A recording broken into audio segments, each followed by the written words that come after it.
paddle, paddle, paddle, paddle, paddle all the way. Hello, welcome back to 340 Paddler, and today we're going to talk about when to fold them. Now, this is a big issue on the 340. All sorts of things can happen. Some of them are recoverable. Some of them you really need to consider stopping. So let's start exploring some of those issues. And let's start with injury.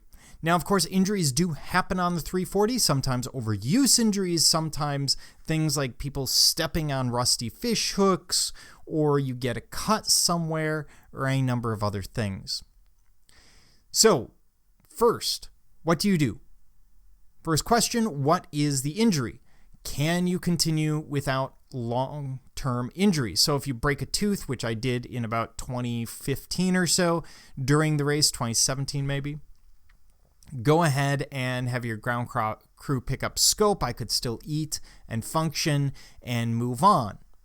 Maybe it's something you can tape or use pain relievers or survive, and that's fine. For example, blisters, soreness. Now, if you get into anything broken, that's going to be a problem. You don't want to worsen the situation. So if there's a broken bone, etc., you should probably call off. Severe sharp shoulder pain, it's up to you, but I would recommend stopping at that point or changing things up dramatically because you don't want a long-term injury. One completion of the 340 isn't worth 5 or 6 in the future. Hit by a carp, just go ahead and hit it back. Nausea, another common issue. Oftentimes it's because people are using a new product that they haven't used in the past and they're starting to use it on the 340. Or if you overuse products like Gatorade, the fructose, the sugars, build up in such a concentration in your stomach it will cause nausea, amongst other things. So take as much time as you can to recover. This is a good use of your bank time. You can try Pepto, which has always worked for me, but I usually carry anti-diarrheal, some Pepto capsules, a number of anti-nausea medications, pretty much anything I can lay my hands on, just in case. You can eat or drink something. You consider changing your food plan. And maybe it means your ground crew's running out to get other things. In 2012, my stomach shut down. I wasn't nauseous, but I just couldn't eat anything. And I found that watermelon and Boost shakes were sufficient to get me through until my stomach worked again over 24 hours later. So be willing to experiment. The watermelon was something my ground crew had just picked up along the way. The Boost shakes were something that I was carrying as a backup for calories. What else happens? Well, illness. Now, illness is a tricky situation. Here I'm talking about pathogens, actual germs, that sort of thing. And do you know what you have? I mean, maybe it's, hey, I have a sinus infection. I know what's going to happen. I'm going to be miserable, but I can make it through. Can you treat it with over-the-counter medications? If you have something that's causing high fever, etc., you probably need to seek treatment. Take some time, maybe take a nap, see if it clears up. But if you have a fever or blood coming from someplace it should not be coming from, seek immediate medical treatment. Be prepared to call in and DNF if needed. Now, you could have enough bank time that, hey, I can get 2 doses of antibiotics in and continue. Awesome, do it. But for most people, this is going to be the end of the race. And it's just bad timing, and these things just happen. But you don't want to go septic. There are massive complications that can come from any number of illnesses.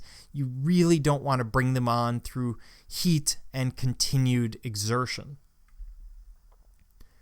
Your boat sank. What do you do? Of course, this happened to me in 2016. So, get to land, assess the situation, swear a lot, and then use Gorilla Tape. And by the way, that's exactly what I did in 16.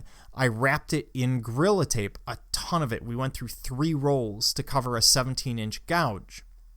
Be prepared to DNF if you cannot make the boat watertight and seaworthy. And by the way, you can paddle without a rudder. You lose a rudder, just keep going. My personal opinion. Now, when you do a repair on the boat, you need to make sure it's empty. So dump out all the water and everything else.